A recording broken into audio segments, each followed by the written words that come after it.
Baik rekan-rekan, Assalamualaikum warahmatullahi wabarakatuh.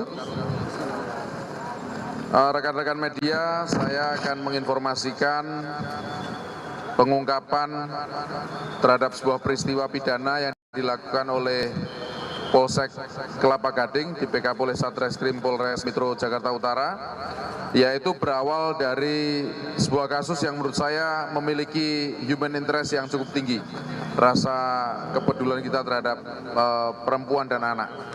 Saya cukup prihatin dan menyampaikan bela sungkawa sebelumnya terhadap korban dan keluarga korban, yaitu berawal dari penemuan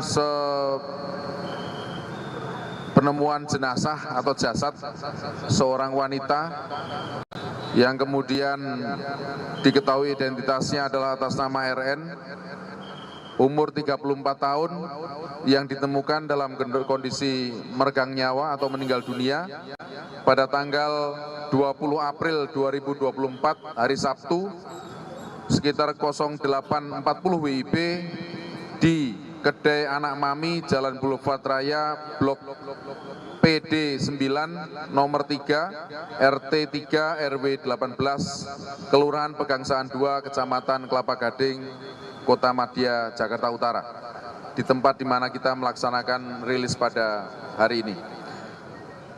Jenazah tersebut ditemukan dalam kondisi tidak berbusana pada bagian bawah dan berlumuran darah.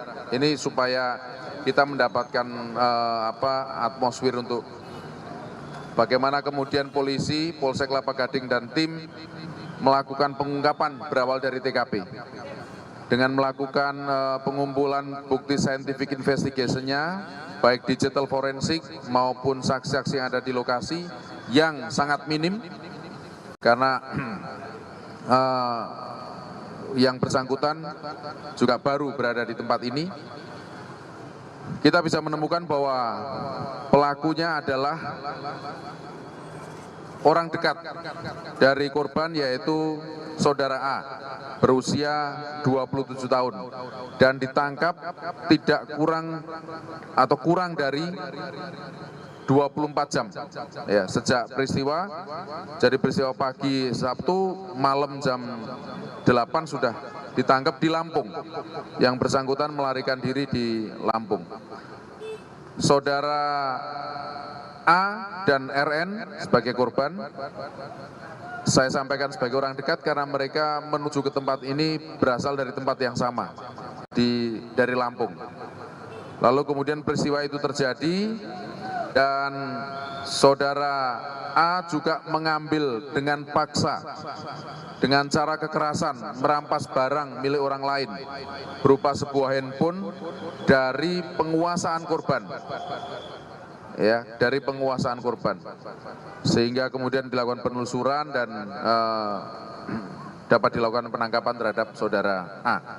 Dan saat ini konstruksi hukum yang kami lakukan terhadap saudara A adalah pasal 338 pembunuhan, atau pasal 359, atau pasal 365, atau pasal 363, atau pasal 348 ayat 2 KUHP dengan ancaman hukuman paling lama kumulatif ataupun substantif untuk 338 15 tahun penjara, dan hukuman yang paling rendah secara substantif 359 5 tahun penjara.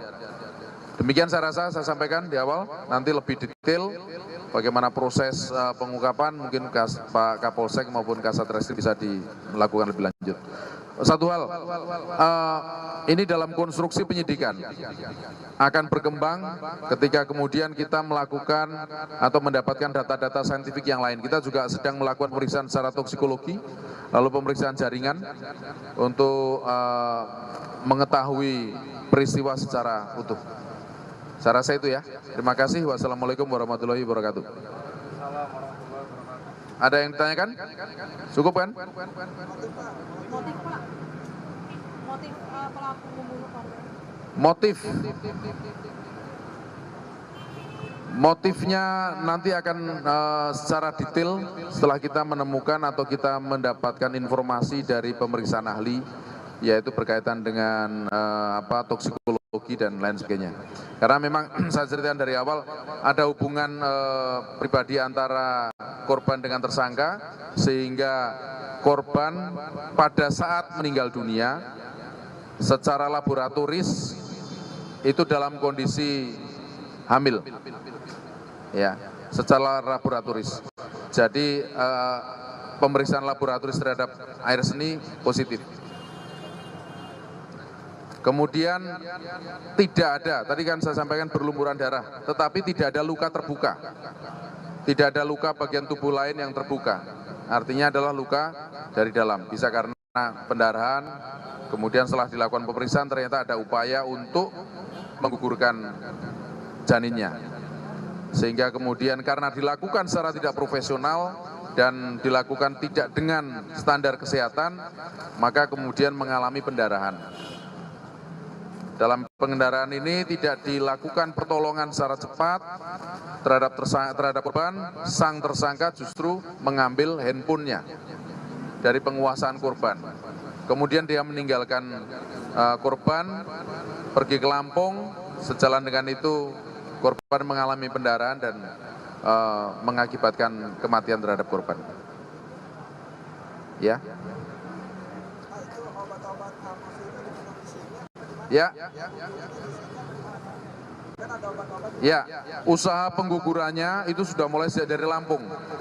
Ini peristiwa ini cukup unik dan cukup human interest-nya tinggi, saya sampaikan. Jadi upaya pengguguran itu sudah sejak di Lampung, kemudian pendarahan terjadi sampai dengan di tempat ini. Ya. Maka ketika terjadi upaya pengguguran, ada obat-obat yang diberikan oleh tersangka kepada korban untuk mengurangi sakitnya. Tapi karena sekali lagi, karena tidak dilakukan dengan standar kesehatan, bukan ahlinya, maka kemudian mengalami persoalan-persoalan. Nah, kalau mungkin ada pertanyaan, tidak ada luka di luar, tetapi kemudian kita mengkonstruksikan sebagai pembunuhan. Karena kita meyakini bahwa kondisi itu dilakukan pada saat korban dalam kondisi hamil, maka berarti sudah ada 2 nyawa di situ. Undang-undang perlindungan anak nanti juga kami tuangkan dalam konstruksi hukumnya, karena janin itu sudah masuk dalam undang-undang perlindungan anak. Ya. Taksirnya 4 bulan. Cukup ya, nanti lebih detail Kapolsek dengan Kasat Reskrim. Terima kasih. Wassalamualaikum warahmatullahi wabarakatuh.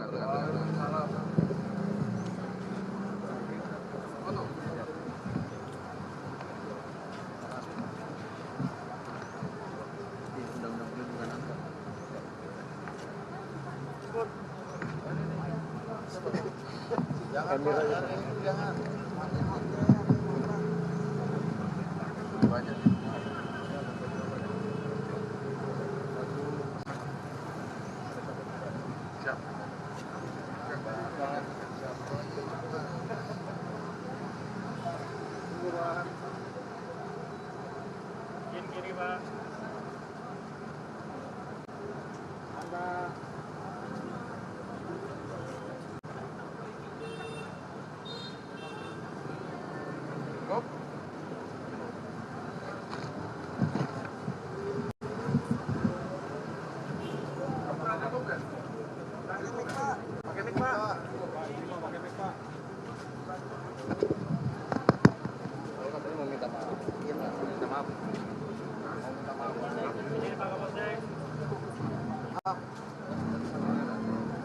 Untuk keluarga dari korban, saya mohon maaf yang sebesar-besarnya atas kesalahan saya, dan saya sangat menyesalinya.